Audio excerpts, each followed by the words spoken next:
नमस्कार दोस्तों। मैखाने की मस्ती के मस्ताने हजारों हैं के एपिसोड संख्या 12 में आप सभी का खैर मकदम।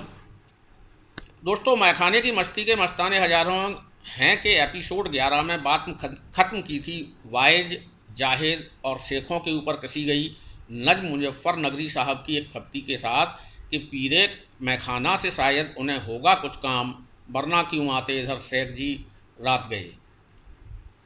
नज्म मुजफ्फर नगरी साहब अकेले नहीं दिखते हैं इन सबका मौखल उड़ाते हुए।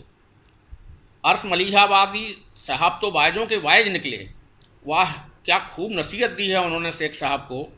आप फरमाते हैं, पीकर तू जरा सैरे जहाँ कर आए शेख, पीकर तू जरा सैरे जहाँ कर आए शेख, तू ढूंढता है जिसको वो जन्नत यहीं है। जनाब हीरालाल फलक साहब तो जाहिद के मैखाने में आने का बाकायदा इस्तकबाल करते हैं और उनके वहाँ आने को बिल्कुल जायज़ ठहराते हुए उन्हें तसल्ली देते हुए कहते हैं, खुश आए हजरत जाहिद जो मैखाने में आ बैठे, खुदा की जुस्तजू में ठोकरें खाने कहाँ जाते। फलक साहब की हाँ मिलाते हुए जनाब कसर दहलवी साहब को तो जाहिद के मैखाने में आने की इतनी खुशी है कि उन्हें वहाँ की बेजान चीज़ें भी उछलती कूदती खुशियाँ मनाती नजर आने लगीं। आपने फरमाया, बोतल खुली जो हजरत जाहिद के वास्ते, बोतल खुली जो हजरत जाहिद के वास्ते, मारे खुशी के काग भी दो गज उछल गया। क्या खूब पकड़ा जाहिद जी को तमन्ना अम्बालवी साहब ने। उन्होंने फरमाया कि जब पी ही नहीं तूने शराब आए जाहिद, फिर क्यों कहता है खराब आए जाहिद। 80-90 के दशक में मुशायरों में जनाब खुमार वारावंकी साहब ने जितनी वाहवाही, जितनी दाद, जितनी तालियां लूटी हैं, शायद ही कोई और दूसरे शोरा को मिली हों।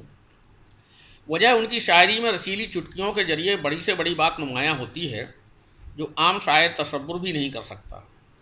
ऊपर से उनकी पुरकशिश जादुई आवाज़ व पेश करने का अंदाज। खुमार साहब की एक चुटकी देखें। खुमार साहब कहते हैं, खुमार आए बालानोश तू और तौबा, तुझे जाहिदों की नज़र लग गई है। बालानोश मतलब शराब पीने वाला। उनके मजमूए रक्शे मय से आप खुद ही अंदाज़ा लगा सकते हैं कि इस मजमूए में उन्होंने किस शय की जानिबदारी की होगी। उसी मजमूए के कुछ अशआर नोश फरमाएं। हम तौबा करके मर गए बेमौत आए खुमार, तौहीन में कसी का मजा हमसे पूछिए।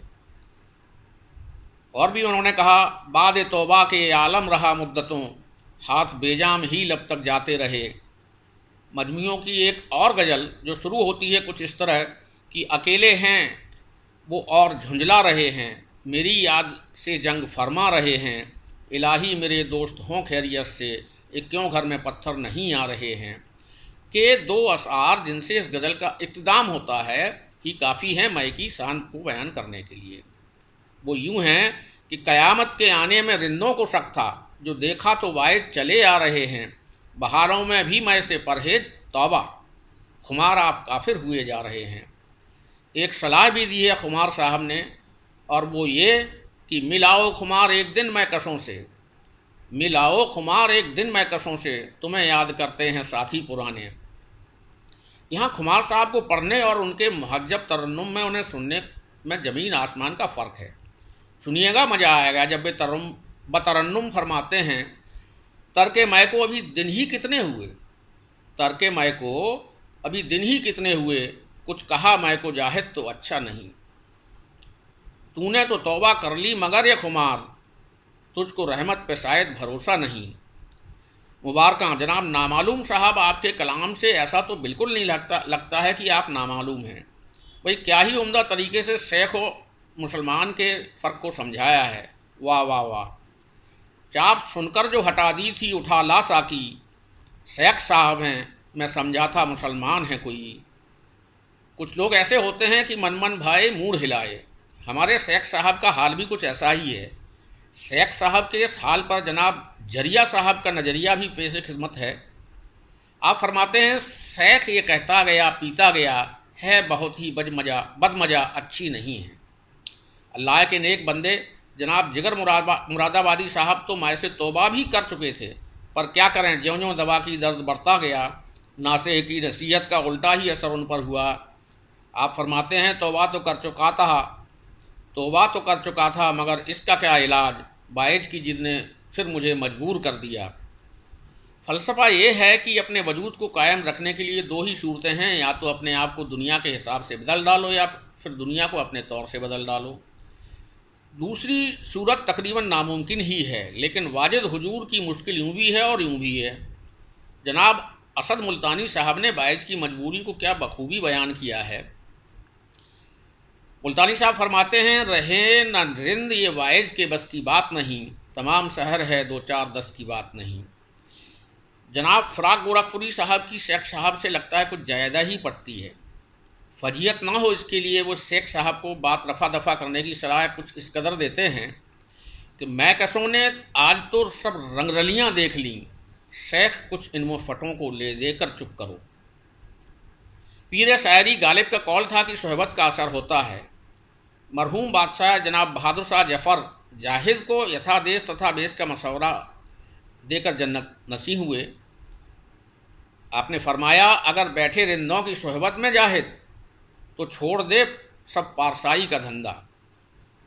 जनाब शाहिद अलीपुरी अपना तारुफ कुछ इस तरह बयां करते हैं, तुझे शेख खपते तर के मैं है, तुझे शेख खपते तर के मैं है, मैं तर के तौबा का हामी रहा हूँ। सागर बलरामपुरी साहब बाइज को टोकते हैं, तौबा तौबा मैं कदे में ऐसी बातें गुनाह हैं, बाइजो आए हो तुम सागर को समझाने कहाँ। जनाब अमीर मीनाई साहब भी नासेहों को ताना देने से नहीं चूकते हैं। आप फरमाते हैं, मस्जिद में बुलाते हैं हमें जाहिदे नासेह, मस्जिद में बुलाते हैं हमें जाहिदो नासेह, होता कुछ अगर होश तो मैं खाने न जाते। वाइज का मान रखने के लिए वे कबूल करते हैं कि पतझड़ के मौसम तक के लिए तौबा तो समझ में आती है, लेकिन जब बहार का मौसम हो तो कोई क्यों कर अपनी तौबा पर कायम रह सकेगा। फरमाते हैं, वाइज का था लिहाज सो फसलें खिजा तलक, वाइज का था लिहाज सो फसलें खिजा तलक, लो आ गई बहार में तौबा सिकन हुआ। अब मैं भी तौबा करता हूँ इस एपिसोड को आगे बढ़ाने से, इस गुजारिश के साथ कि अगर आपको ये अदबी सिलसिला पसंद आ रहा हो तो मेरे चैनल अदबी सिलसिला को सब्सक्राइब करें, लाइक करें, कमेंट करें। शुक्रिया।